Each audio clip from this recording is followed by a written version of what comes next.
Malam ini aku akan membahas satu kisah yang gak kalah epik, Wak, yaitu tentang perjalanan hidup seorang anak dukun. Nah, jadi ayah dari Wawa aku ini dulunya dukun terkenal, Wak. Saking saktinya nih ya, sampai-sampai banyak sekali pejabat daerah hingga adalah pejabat yang tinggi kali lah itu pokoknya jadi kliennya. Nah, tapi menariknya, Wak, ayahnya Wawa ini nggak mau Wawa itu ngikutin jejak beliau jadi dukun gitu, ha. Dan pastinya banyak kali cobaan-cobaan yang dialamin Wawa ini pada saat dia memilih untuk tidak mengikuti profesi ayahnya dulu. Penasaran kalian kan gimana kisahnya? Kita langsung masuk aja ke ceritanya ya. Check it out.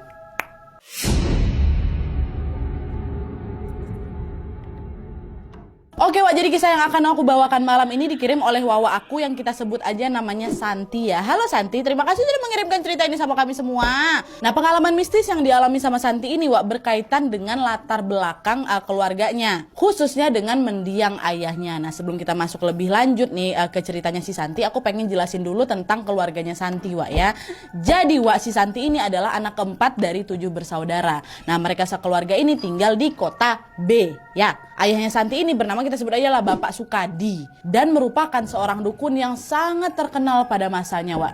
Bapaknya Santi ini memang suka kali dengan hal-hal mistis, Wak. Bahkan beliau pun sampai sering dianggap jadi guru spiritual gitulah. Nah, itulah kenapa banyak sekali orang yang menyebut ayahnya Santi ini sebagai ayah B. B ini inisial kota tempat Santi tinggal itulah. Yang gak aku sebutin nama aslinya tuh pokoknya jadi ayah B gitu. Nah, Pak Sukadi atau ayah B ini, Wak, dikenal sakti mandraguna. Kliennya banyak kali. Bahkan kata Santi nih, Wak, ya, pejabat daerah sampai kepala tertinggi daerah yang terdahulu gitulah, banyak kali yang pakai jasanya beliau. Bayangin, Wak, mungkin kalian juga heran kok bisa bapaknya si Santi ini jadi dukun sesakti itu. Nah, dia sampai dipercaya sama pejabat-pejabat mah. Nah, jadi, Wak, kata Santi ceritanya kayak gini. Dulu bapaknya si Santi ini adalah seorang premar terkenal sangar gitulah dia di daerah sana tuh. Sekujur tubuh beliau tuh dipenuhi tato, sampai-sampai orang-orang yang jadi takut lah kalau misalnya pas-pasan sama mamanya Santi pula sama bapaknya Santi di jalan kan. Nah, singkat cerita waktu itu lagi marak lah Petrus, tau kalian kan, pembunuhan misterius yang habis-habisin preman-preman tuh. Nah, Petrus tuh lagi rame-ramenya pada masa itu. Nah, salah satu yang paling diincar dan paling banyak jadi korban siapa? Ya orang-orang bertato kan. Nah, mengetahui hal itu Pak Sukadi atau ayahnya Santi ini pun ketakutan, orang badannya penuh tato semua kok. Sudah pasti beliau pun menjadi sasaran Petrus ya kan. Nah, untuk menyelamatkan diri Pak Sukadi ini pun lari lawak ke gunung dan bergurulah dia di sana. Semua ilmu perdukunan yang Pak Sukadi punya itu dia dapatkan selama berguru di gunung itu, Wak. Dan beberapa tahun kemudian pas sikonnya udah lebih aman tuh, barulah Pak Sukadi ini balik lagi ke rumah. Nah, sepulangnya dari berguru di gunung itu, Pak Sukadi ini pun memutuskan untuk masuk Islam, Wak. Jadi mualaf Pak Sukadi memang. Nah, tapi, Wak, bisa dibilang pada saat itu Pak Sukadi ini belum di jalan yang benar lah gitu, Wak. Dia ini belum betul-betul menjalankan ajaran Islam dengan baik dan lebih memilih menjadi dukun untuk mengejar fulus materi. Nah, karena Pak Sukadi ini berprofesi sebagai dukun, tentunya di rumahnya si Santi itu penuh kali kan barang-barang magis kan, Wak. Batara karang atau jenglot aja bapak aku punya katanya. Dan saking banyaknya barang-barang mistis ini di rumah, Wak,